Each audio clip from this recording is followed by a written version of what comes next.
আমি আতিফা রহমান এতটাই অভিজ্ঞ হয়ে গেছি যে আমার মাথায় এই কালো চুলের বদলে সাদা চুল থাকলে তা বুঝি বেশি মানানসই হতো। শেখ মুজিবুর রহমানের স্বপ্নের সোনার বাংলাদেশ থেকে সূচিত হয়ে আজ আমরা পদার্পণ করেছি স্মার্ট বাংলাদেশের গণ্ডিতে। এক্ষেত্রে গণ্ডি শব্দটির যথার্থ সার্থকতা অবনিহিত রয়েছে এর বিশাল বিস্তৃতি প্রকাশের ভঙ্গিমায়, এবং এই সার্থকতার একান্ত কর্তৃত্ব হিসেবে রয়েছি আমরা, অর্থাৎ দেশের তরুণ প্রজন্ম। তাই তো এই তরুণ প্রজন্মের যথার্থ বিকাশে মাননীয় প্রধানমন্ত্রী শেখ হাসিনা বিভিন্ন উদ্যোগের পাশাপাশি গ্রহণ করেছে বঙ্গবন্ধু সৃজনশীল মেধা অন্বেষণ প্রতিযোগিতার মতো উদ্যোগ।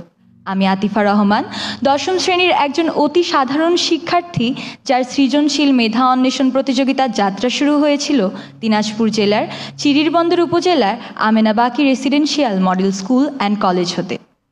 আজ অতি বিস্ময়ের সাথে নিজেকে আবিষ্কার করতে পেরেছি লক্ষাধিক শিক্ষার্থীর মধ্য হতে বাছাইকৃত দেশের ১৫ জন দলভুক্ত সেরা মেধাবীদের মধ্যে। কৃতজ্ঞতা প্রকাশ করছি আমার পরিবার, শিক্ষা প্রতিষ্ঠান এবং আমার সহপাঠীদের প্রতি।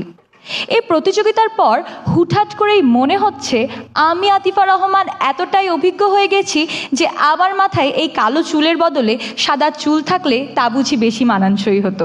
হ্যাঁ, আমি বলতে চাইছি যে এই প্রতিযোগিতাটি ছিল অভিজ্ঞতা অর্জনের একটি কেন্দ্র।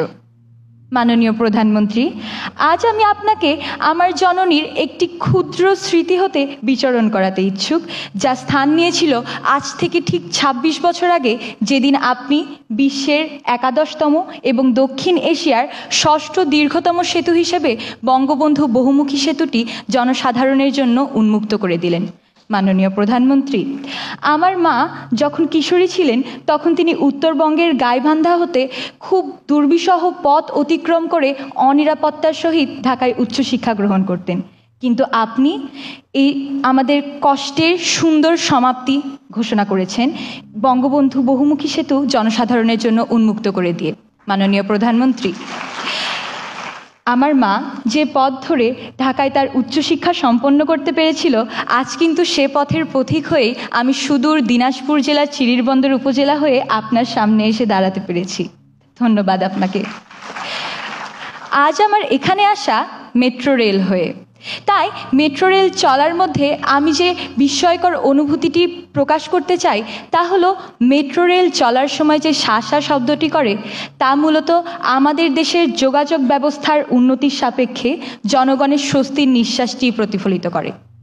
মাননীয় প্রধানমন্ত্রী, আপনি আমাদের অনেক কষ্টের সুন্দর সমাপ্তি ঘোষণা করেছেন। ধন্যবাদ আপনাকে। নিজেকে একজন সার্থক ব্যক্তি, সার্থক নাগরিক এবং সার্থক দেশপ্রেমিক হিসেবে গড়ে তুলতে চাই এই বিশ্ব দরবারে বারবার বাংলাদেশ নামটি আলোকিত করে। আজ আমি মাননীয় প্রধানমন্ত্রী শেখ হাসিনা সহ সারা বাংলাদেশের সামনে আমাদের তরুণ প্রজন্মের পক্ষ থেকে এই বলে প্রতিজ্ঞাবদ্ধ হলাম যে আমরা নিজেদের বাঙালি জাতির পিতার সার্থক সন্তান হিসেবে গড়ে তুলব।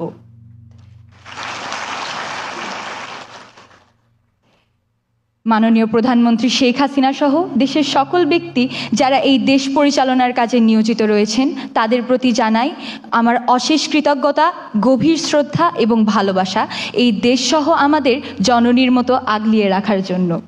পরিশেষে আগুনের সূক্ষ্ম শিখায়, অবিরাজমান অন্ধকারের ছায়ায়, আপোষহীন প্রজ্বলিত ঐক্যের সংহায় তুমি দেখবে চির অবিরাম আমায়। ধন্যবাদ সকলকে। জয় বাংলা, জয় বঙ্গবন্ধু, বাংলাদেশ চিরজীবী হোক।